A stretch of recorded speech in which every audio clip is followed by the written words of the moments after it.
Bendiciones a todos. ¿Se acuerdan? Estamos hablando sobre cosas pequeñas e insignificantes o que parecen insignificantes, pero que en realidad son poderosas. ¿Se acuerdan del PIT? La pesa para los músculos faciales que usamos los instrumentistas de viento, que si lo toco o si lo uso antes de ir a una presentación me va a causar muchos problemas, pero si lo uso en el momento antes, un día antes de ir a una presentación, ¿me dará fuerzas? Así es la actitud. Si tengo una buena actitud, me dará fuerzas para salir adelante. Si tengo una mala actitud, me quitará toda la energía para salir adelante en una circunstancia adversa. ¿Y qué decimos de la tachuela? Una tachuela puesta en el lugar correcto en el momento indicado es de gran bendición. Es pequeña, pero puede hacer cosas increíbles. Pero una tachuela puesta en el lugar incorrecto puede causar mucho dolor. Así que cuida tus palabras, porque las palabras son como tachuelas. Si las digo bien, sostienen, pero si las digo mal, causan mucho dolor. Hoy veremos la tercera cosa, pequeña, que parece insignificante, pero es poderosa. Es como una llave.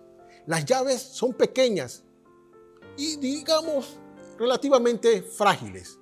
Las llaves se doblan, pero una llave bien usada, en la cerradura correcta, abre puertas que son mucho más grandes que ellas, mucho más fuertes que ellas. Así es esta cosa pequeña de la cual hablaremos hoy. Literalmente es pequeña. Jesús dice que es poderosísima, aunque tenga el tamaño de un grano de mostaza. ¿De qué estamos hablando? Del poder de la fe. Y para completar este tema, hoy vamos a tratar de concentrarnos en 3 preguntas. ¿Qué es la fe? ¿Cuál es la importancia de la fe? ¿Y cómo puedo poner mi fe en Jesús? ¿Qué es la fe? Según el diccionario secular, es la creencia, certeza o confianza que tenemos en algo o en alguien. Es la confianza que tenemos en algo o en alguien producto de una experiencia, investigación, pura percepción o iluminación. Ahora veamos lo que la Biblia nos dice con respecto a la fe. ¿Cómo la define la Biblia? Vamos a Hebreos capítulo 11, versículo 3. Ahora bien, la fe es la certeza de lo que se espera, la convicción de lo que no se ve. ¿Ven las 2 palabras que subrayamos, certeza y convicción? ¿Qué significan estas palabras? Certeza habla de aquello que garantiza la veracidad de un argumento o de una declaración. También es el ingrediente que valida o la condición que valida una cosa como cierta o como falsa. Que habla del carácter veraz o falso de una persona también. Vamos a Juan capítulo 20, versículos 24 y 29 y veremos cómo funciona esto de la certeza. Tomás, uno de los 12, llamado el Dídimo, el gemelo, no estaba con ellos cuando Jesús vino. Entonces los otros discípulos le decían, «Hemos visto al Señor». Pero él les dijo, «Si no veo en sus manos la señal de los clavos, y meto el dedo en el lugar de los clavos, y pongo la mano en su costado, no creeré». 8 días después, sus discípulos estaban otra vez dentro, en la casa, y Tomás con ellos. Estando las puertas cerradas, Jesús vino y se puso en medio de ellos y dijo, «Paz a ustedes». Luego dijo a Tomás, «Acerca aquí tu dedo y mira mis manos.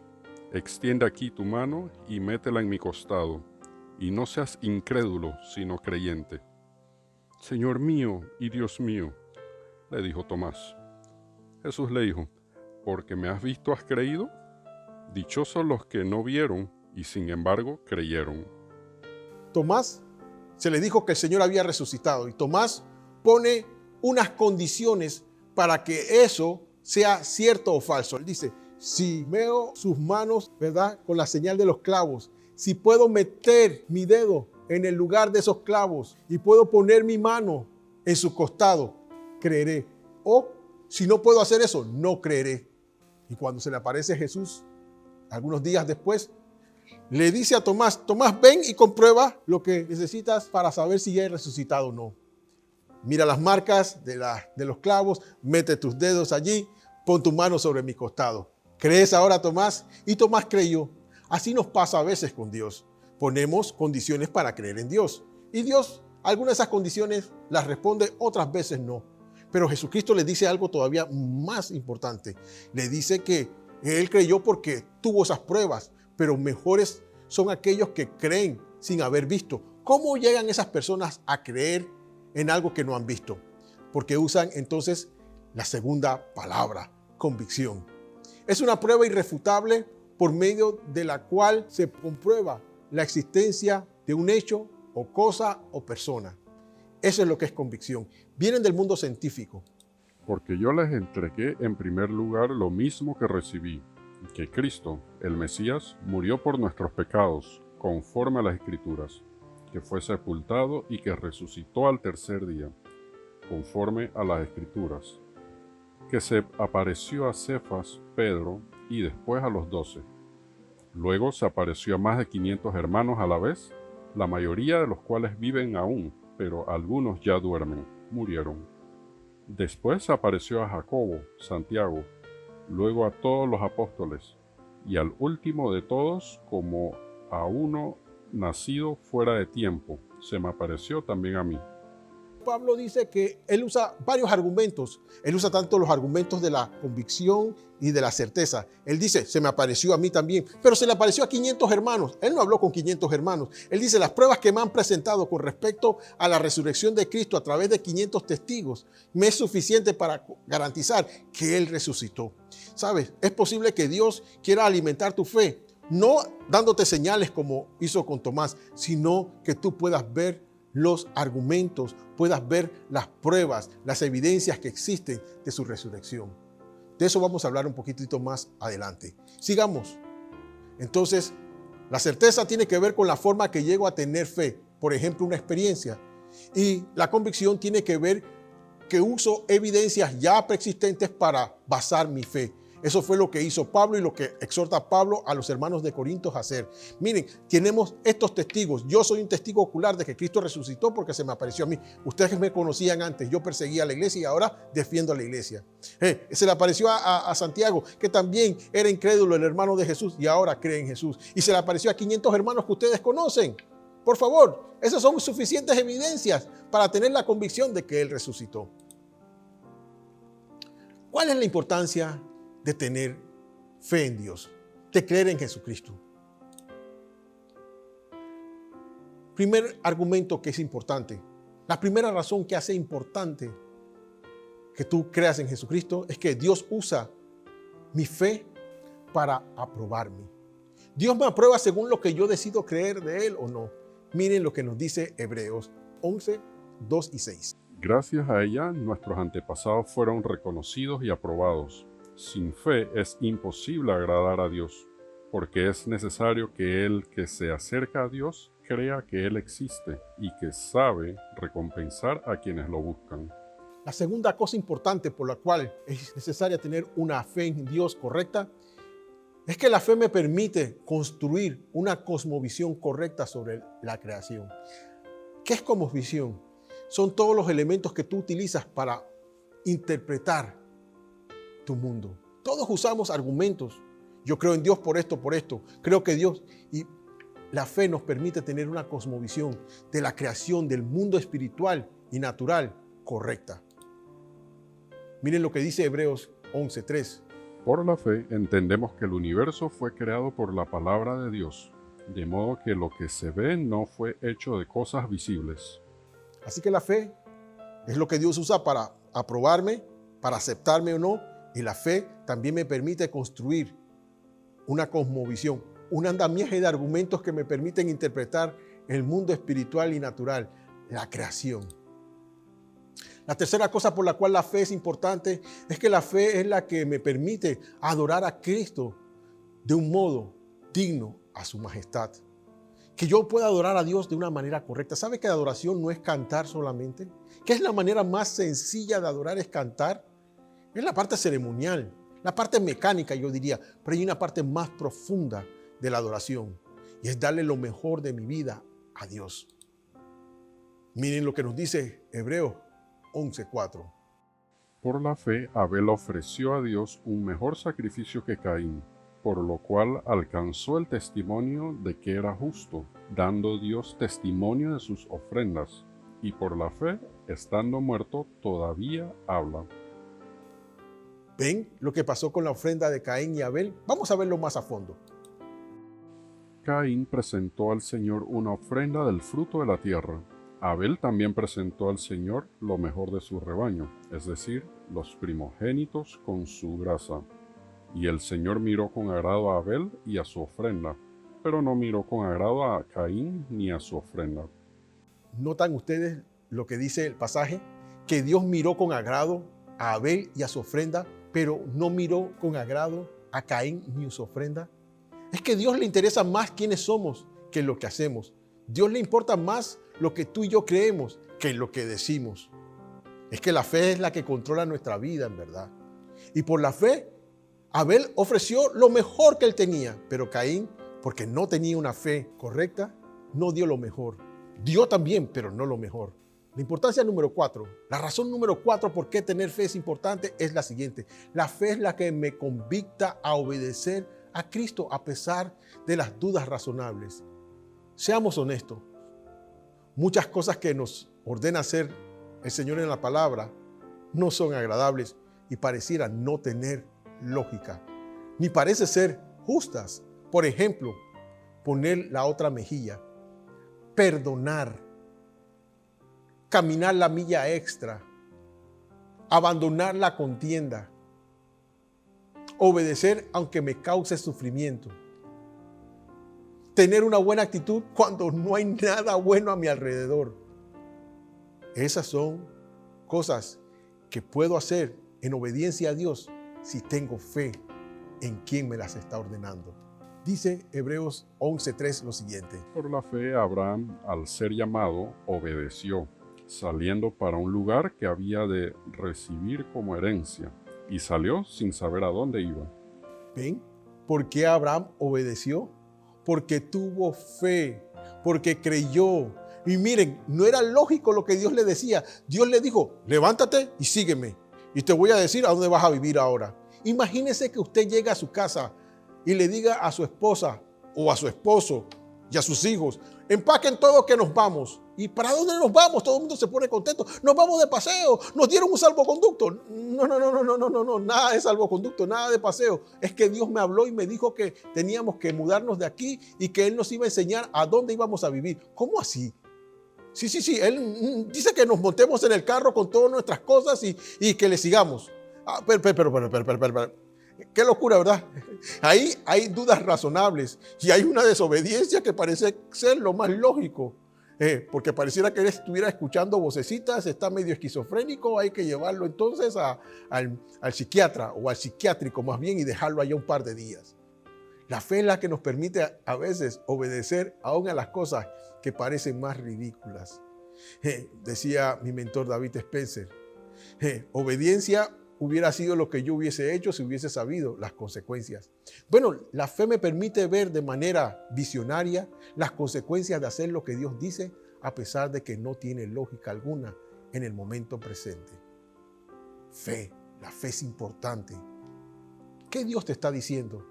Que no parece ser razonable, pero tú sabes que es de Dios.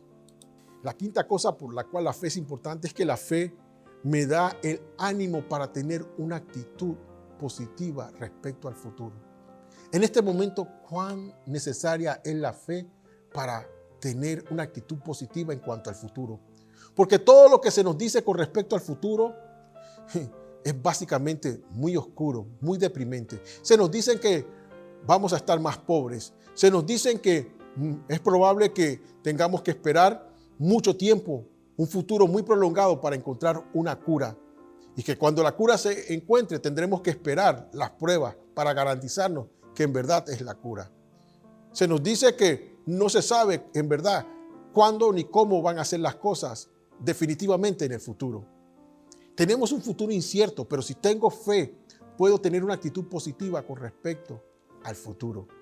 Eso es lo que nos dice Hebreos. Por la fe, Isaac bendijo a Jacob y a Esaú con respecto a cosas futuras. ¿Ve? Por la fe él pudo hablar bien con respecto al futuro de sus hijos.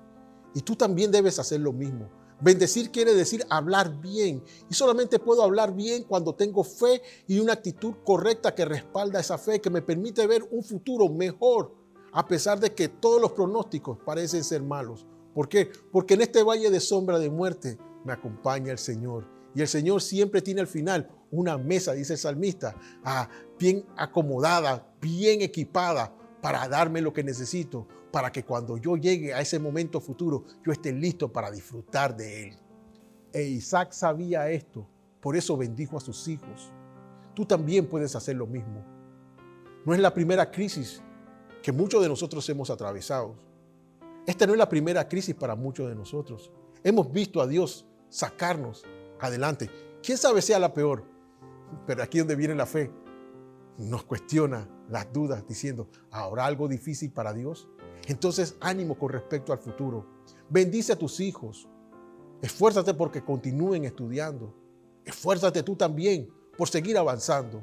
Planea, sueña, porque Dios está contigo. La sexta cosa que quiero compartir contigo con respecto a la importancia de la fe es que la fe es la que me da el coraje para enfrentar la crisis con valentía. Y vuelvo y te repito lo que defino yo como valentía.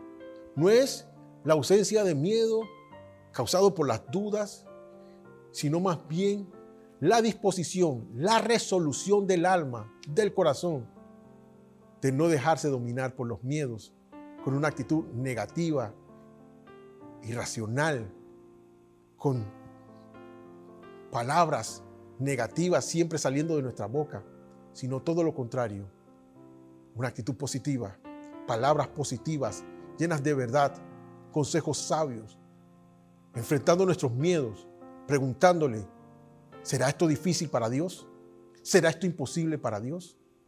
Valentía me lleva entonces a tener coraje, a hacer de la crisis una escuela y una oportunidad para conocer a Dios. Por la fe pasaron el mar Rojo como por tierra seca, mientras los egipcios lo intentaron hacer, pero se ahogaron. Por la fe cayeron los muros de Jericó después de ser rodeados por 7 días. ¿Ven lo que dice Hebreos? Cómo ellos enfrentaron sus grandes temores. Salieron de Egipto y cuando llegaron entonces al Mar Rojo, los egipcios atrás y el Mar Rojo adelante. ¿Qué hacemos?, dijo Moisés. El Señor le dijo, ¿por qué clamas a mí? Dile al pueblo que avance. ¿Pero cómo, Señor? Por la fe. Tira tu vara, toca las aguas. Es ilógico, pero no importa, porque Dios está con nosotros. Tenemos fe y tenemos valentía y obedecemos, aunque parezca irracional, aunque no parezca lógico, y nos mantenemos firmes con una actitud positiva, porque sabemos que Dios está con nosotros y que para Él no hay nada imposible. ¿Cómo puedo tener una fe así en Cristo Jesús? Te voy a dar 2 consejos sencillos. Cerciórate. Prueba a Cristo obedeciendo lo que Él te dice. Esa es la certeza. ¿Quieres tener certeza? Bueno, pon en práctica lo que Él te dice. Yo lo he hecho. He hecho caso a lo que la Biblia me dice y al final digo, wow, gracias a Dios que me atreví a ser valiente y tuve una buena actitud. Y no me achicopalé y no me dije cosas negativas que me llevaron a desobedecer a Dios, como en algunas ocasiones confieso que lo he hecho y luego me arrepiento. La obediencia siempre es una buena forma de comprobar que Jesús es quien dice que Él es el Señor y que Él hace lo que Él dice que Él va a hacer, salvarnos. Convéncete. Eso es lo que tiene que ver la convicción. Investiga objetivamente todo lo que se dice en la Biblia con respecto a Jesús. La historia, ¿qué dice de Jesús?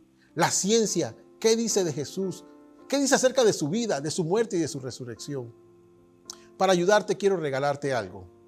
Si me escribes o quieres copiar esta dirección, busca esta dirección y tendrás una copia de un libro escrito por un hombre que en su momento fue un ateo, un opositor a Dios, a Cristo. Para él era una cosa de cuentos de camino, se burlaba de sus compañeros. Este libro fue escrito por el doctor Josh McDowell, más que un carpintero. Léelo. Te ayudará a cerciorarte de que Jesús en verdad vivió y resucitó. Y si Él hizo esas 2 cosas, es porque Él tiene el poder para sacarnos adelante. Entrégale tu vida a Él. En Juan capítulo 10, versículo 38, Jesucristo nos invita precisamente a eso. Si no me creen a mí, crean en las obras que hago, para que sepan con toda seguridad que el Padre está en mí y yo en Él. Ese es su argumento. No me quieres creer por lo que yo digo que soy, entonces examina quién yo soy o qué yo he hecho. Los hechos de una persona dan fe de su carácter y de su existencia, por ende también. Nadie puede hacer algo si nunca existió. Cristo no es un cuento de camino. Él es real. Él nació, dejó su trono de gloria para venir a darte salvación. Y quiere que tú y Él tengan una relación personal. Lee este libro que te ofrezco. Dale al buscador.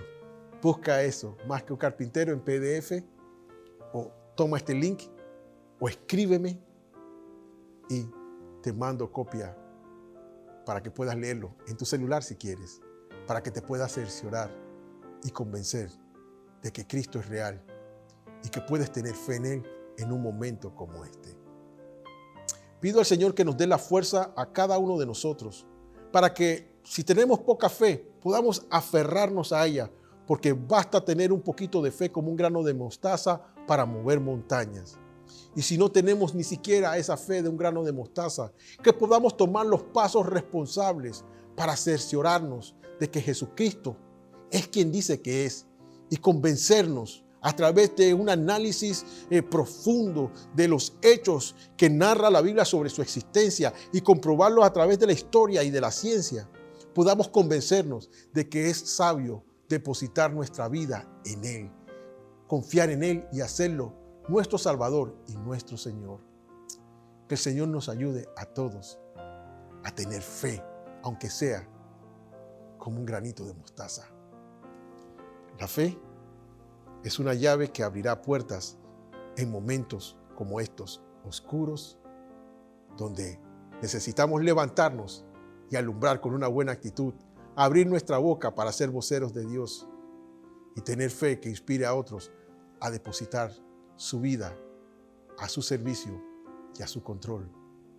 En el nombre de Jesús, levántate y resplandece, abre tu boca y habla bien, porque el Señor está contigo en este valle de sombra de muerte.